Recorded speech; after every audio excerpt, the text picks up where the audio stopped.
동료, 글밭, 7월 21일 금요일 함께하는 시민.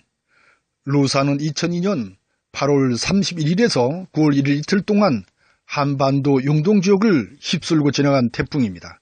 피해 규모는 사망 209명, 실종 37명, 부상 75명으로 집계되었죠. 물에 잠긴 집은 27,562채로 5조 1,479억 원의 재산 피해가 발생한 것으로 보고 있습니다. 강릉 지역에서는 897.5mm라는 상상조차 하기 힘든 비가 내려 가장 큰 피해를 입었죠. 매미는 그 다음 해인 2003년 9월 13일쯤 한반도 중부 지역을 휩쓸고 지나간 태풍입니다. 피해 규모는 사망 132명으로 4조 7,756억 원이 넘는 재산 피해를 입은 것으로 보고 있습니다. 강릉의 경우 한 해 전의 루사로 복구가 채 되지 않은 상황에서 그 고통은 참으로 컸죠. 하지만 전 국민들의 열화와 같은 도움의 손길이 펼쳐져 큰 힘을 얻었던 그때입니다. 그런데 지금은 오랜 가뭄 끝에 폭우가 쏟아져 충청 지역이 홍수 피해를 크게 입었습니다. 여기에 강릉을 바꿔보자는 함께하는 시민들이 모이고 있는 요즘입니다. 자연스레 홍수 피해를 입고 있는 충청 지역 주민들을 돕자는 이야기가 나왔죠. 루사, 매미 때 도움을 받았던 그 따뜻한 정을 잊지 않았기 때문입니다. 그래서 우선 급한 대로 가장 필요할 것으로 여겨지는 마실 물을 보내기로 한 것입니다. 내년에 겨울 올림픽을 치르게 되는 강릉입니다. 그때 받았던 그 따뜻한 정을 늘 가슴에 묻고 사는 강릉 시민들입니다. 그 강릉 시민들이 나선 것이죠.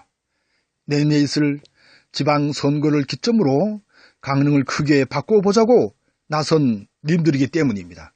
받은 은혜를 조금이라도 갚는 것이 마땅한 시민의 도리라는 생각이 들었기 때문일 테죠. 함께하여 강릉을 바꾸자는 기치를 내걸고 모인 함께하는 시민들의 작은 실천일 테죠. 그래서 긴급하게 모여 지혜를 모았습니다. 그래서 마음을 모아 함께 물난리를 겪는 현장으로 떠나기로 한 것입니다. 그래서 오늘 생활정치의 첫 발을 내딛는 것입니다.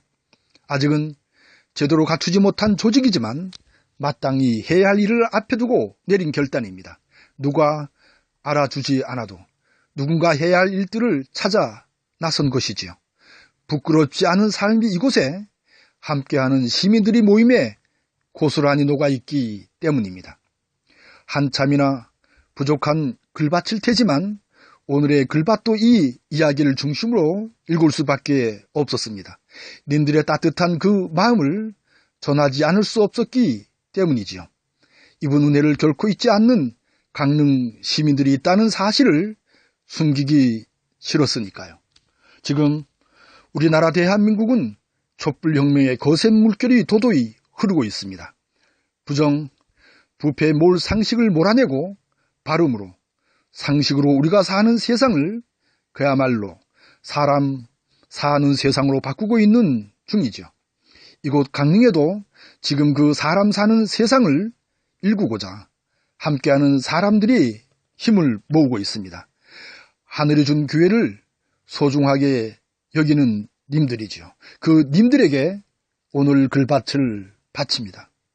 오라 그날이여. 그날은 뜨거운 가슴을 지닌 그 님들의 것이리라. 고맙습니다.